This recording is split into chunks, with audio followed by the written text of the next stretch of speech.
Ash alongside Matt Standridge. We continue. We are beginning this transition to the next phase of this particular storm, which is going to be wind and an increasing risk, I believe, of freezing drizzle. We're noticing that on the radar. Yes, and so want to set the stage here with the latest travel advisory map, and then this is going to lead into Matt taking us through the roads across the metro area. First and foremost, you can see numerous counties now: Brown, Bartholomew, Jackson, and then southward along 65 toward Louisville. And then you can see numerous counties there in southern Indiana, travel warnings. Likely going to get more of these, and essentially, Matt, you were even asking, like, what does that mean? What does that mean? Yeah. Well, according to Department of Homeland Security, refrain from all travel in those red shaded counties. And when you get into the watch counties, and there are numerous, basically, they would like for you to limit your travel in those as well. So the idea here is that, and I'm looking at some stuff, the wind is starting to pick up, so we're getting a lot of the blowing around now. And a lot of these EMA folks are just saying that, the roads are snow covered. Yeah. Last time when we did our hit around 8 o'clock, there wasn't a whole lot of volume. Sure. I think folks are hopefully taking the advice here. Yeah, and we're going to a Sunday night, so hopefully it's kind of slower there. I was walking around downtown, and depending on where you were, all of a sudden you would start to feel that wind just a little bit more. And I think you're right. I think it's going to increase. Yeah. Let's take a look at some traffic out there and how the roads are doing. They're snow covered. This is a live look there on I-70. You've just passed the outside of 465 on the east side of town. You're coming in towards downtown. So these are the eastbound lane or westbound lanes headed to downtown. You got eastbound right here towards the bottom of the screen. Here's one vehicle that has spun out, and that's something that's pretty common across central Indiana. You're probably going to see some vehicles off to the side because it is slick. A lot of times on these interstates, instead of having 3 lanes really open, you've got maybe 1 or 2. One probably okay, 1, 2. It's a little iffy, and then the third's just don't even think about it because the snow has really accumulated.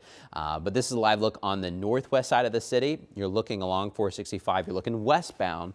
So from Carmel, you're looking west out towards Zionsville and Traders Point. You're headed to Michigan Road next. We've seen a lot of folks put on their hazards as they've been driving too, because sometimes that visibility gets tough and it gets a little bit slick. But we have overall seen some improvements in the visibility because some of the snowfall rates are starting to die down to just a little bit, or at least getting a few little breaks in between some of the snow bands. Sean's going to show you some of those on the radar, but instead of being down to either half a mile or 1 mile visibility, we've now improved to 3 mile visibility across Indy, 4 to Shelbyville, 5. That's a big improvement for you guys in Monroe County, talking about Bloomington, and up to 10 in Bedford. We've had some really big improvement as some drier air is going to start working in the next couple of hours. But we still have that cutoff to the north where we really haven't got anything. It's been a very sharp cutoff. A lot of the roads are slow. You see the oranges and the yellows, even some reds around some of these curves where it gets real slow on I-70. Right now coming eastbound as you're passing Rural and Keystone. And then close to Southport, we've got some slower traffic there on the south side of the city. 74 is pretty slow, and then 65 headed out of the city is also pretty slow too. You're looking at the road sensor maps right now. Everything is snow covered all the way to about, let's say, Cicero and Anderson. That cutoff, though, is really just kind of near Muncie, Tipton, Frankfort, and Lafayette. We've had some snow showers, but really it's been right here in central Indiana, closer to Indianapolis, where all the roads are covered in snow. And where you've got this darker blue color, we have heavier snow reporting on some of the roads. It's not just a quick covering, it's a couple inches. So give yourself extra time if you have to travel out there. And then Sean was talking about those travel warnings. Look what happens when you head off to the south. A lot of our road sensors now have just a lot of ice on them as the freezing rain and sleet threat is shifting off to the north. We've been talking about it for days, kind of switching in between the modes. So now we're starting to cut in with some of these snowfall totals with some of the sleet. A lot of us are still in that 4 to, let's say, 7-inch band, maybe a couple little bit more farther south towards Columbus and Bedford and Seymour. Around Indianapolis, good 4 or 5 inches. And that's pretty common from Brownsburg east to Greenfield. There's been a couple 6-inchers here and there, kind of depending on where you are, but then just look how sharp this cutoff is. We just don't really have it much in Muncie And then once you get to Tipton in Peru, Marion, we're dry. Lafayette, we look to be on the drier side. You can get some flurries, but we really haven't been able to accumulate much. And we had a report, one of my teachers from Wayne County gave me about a 3-inch report about an hour ago.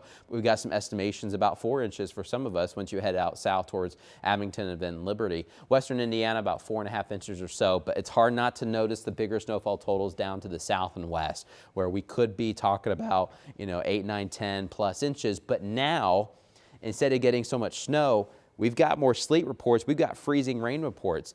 Sean's been tracking that, and that's one reason why we're going to have a lot of travel issues, especially farther south, where you get the ice, Sean, on top of some of that snow. Yeah, and that's going to be an issue. Let's just say that the road crews were able to, get some of these roads in south central Indiana cleared of snow.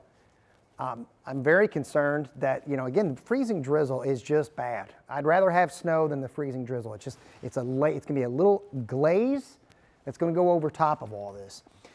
So here's live Doppler 13 radar.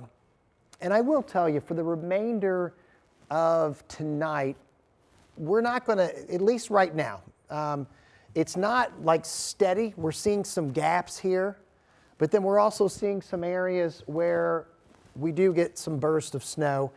And then you can see that line farther south now. That is the freezing drizzle line. Let's take the radar full screen if you don't mind there. And I want to show you temperatures too. So these things aren't budging. We're going to be in the low to mid 20s all night long. So those darker shades that you see over south central Indiana, those are bursts of sleet. And then you get a little bit farther to the south, and then you get into the freezing drizzle. And then as we work back up, so we know this is all snow around here. So this is what I mean, it's kind of intermittent, like not much falling in Franklin right now. But then you go a little bit to the north there, Alexandria, Eaton, Muncie, a little burst, and then over Lafayette. And some of this not reaching the ground, by the way, because the air is still very dry up there. But let me show you a different way to look at this too. We still have a long way to go with more precipitation. So there is the low. Now, one thing that's going on, this low in, St. Louis right now has a north wind. Here in Indy, it's more of a northeast wind that's wrapping around that low. And then you can see KC, I believe, Matt, they're under a blizzard warning. I think they are. Yeah. So they've got big time wind there. Of course, the blizzard, it's not how much snow, it's the visibility. Quarter of a mile with the 30 plus wind there. So, but the idea is that between now, so here's Future Track 13. It's doing a pretty good job on the placement. I think it probably has the freezing drizzle a little bit far to the north, but that pink shade. So here's what happens. So now we are around 6 in the morning, and I've circled that zone. And I don't think it's going to get to Indy, but maybe not that far from it either. So we're going to have in that circled zone, that's going to be freezing drizzle, and then outside of that, we'll get into more of a steadier snow during the morning commute. And as a lot of the EMA folks have been saying in the National Weather Service chat, they're all talking about the wind. The wind is ramping up now. And so that is going to be an issue here. It's going to keep visibilities down. And those gusts, by the way, tomorrow morning, probably are going to be cranking up over 30 miles an hour. And there you go. So over 30. So we've got that going on. I think what we're trying to tell you in a nutshell is that tomorrow morning's commute is just not going to be real pleasant at all. Right. And we're going to probably see a little bit more accumulation with that backside snow as it moves through. It's a different type of snow tomorrow. Yeah. I was watching some of the plows when they were going down Meridian Street, for example. They can get the plow as close to the ground as possible, but you really need some warmer air in order to get a majority of off. They're able to get a lot off, but there's still going to be snow-covered roads, even with crews working all night, and they're working hard tonight, but you're still going to have snow-covered roads tomorrow morning. Yeah, and so here's the north split. Yeah. And if you can, pop up that, yeah, so look at the north split there. Yeah, it's covered. So it's a Sunday night. That's helping us out. Yeah. But we're not going to have that luxury come tomorrow morning. No. Tomorrow morning we're going to, folks got to go to work. You got to get back to the rhythm of things. So it's going to be busy. My brain is mush after staring at model data for like 72 hours. It's been a lot of data. So I'm going to head out after this one. Yeah. Partner, you got them coming up at 10. Yes. Of course, 11, and then after the football game. Yes. And then we're going to pass that baton back to Lindsay and Chuck, because they're going to have their hands full tomorrow morning. Yeah, you'll want to tune in with them because they're going to show you what the roads are looking like, and there could be a lot of backups tomorrow morning. So just check with Lindsay and Chuck. They'll get you prepared for your Monday morning. There we go. Yeah, and hopefully, if you know Doug Bowles, tell Doug we want to see him on the track tomorrow on that snowboard. All right. All right. Hey, thanks a lot, friends. Matt will have you covered for the rest of tonight. Take care, everybody.